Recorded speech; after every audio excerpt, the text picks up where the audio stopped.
Ball. हम इसे हैरत अंगेज गेंदें भी कह सकते हैं। बर्नवी नाम के एक रियाजीदार थे जिन्होंने इस मॉडल का असर दिखाया था, इसीलिए उन्हीं का नाम इस मॉडल को दिया गया है। देखिए, आप अब देख सकते हैं मेरे पास एक प्लास्टिक की बनी हुई फ्रेम है जिसमें दो जंजीरों के जरिए दो गेंदें लटकाई हुई है और ऊपर एक एयर ब्लोअर है जिसको स्विच के जरिए जोड़ा गया है। एयर ब्लोअर का इस्तेमाल आपने दुकान में कहीं और देखा होगा, दूध साफ करने में इस्तेमाल आता है।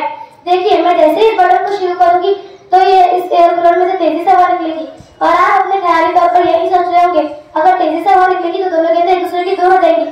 चलिए देखते हैं ऐसी होता है क्या। चलिए एक बार फिर देखते हैं। अरे, हमने तो सोचा था कि दोनों गेंदें एक दूसरे से दूर हो जाएंगी, लेकिन यहाँ पर तो उल्टा ही हो गया। दोनों गेंदें एक दूसरे की दूर जाने की बजाय एक दूसरे के करीब आ गई। ये कैसे हुआ? ये क्या कोई जादू है? अरे नहीं, ये कोई जादू नहीं। ये इसीलिए हुआ क्योंकि दोनों गेंदों के दरमियान हवा का दबाव बहुत कम हो गया था बनिस्बत अतराफ की हवा के दबाव के। अतराफ की हवा का दबाव बहुत ज्यादा होने की वजह से दोनों गेंदें आपस में करीब आ गई। दोनों गेंदें आपस में करीब आ गई, एक दूसरे की जाने धकेल रही है, इसीलिए दोनों गेंदें आपस में करीब आ गई। मुझे उम्मीद है आप सबको मेरा मॉडल पसंद भी आएगा और समझ में भी आएगा। शुक्रिया।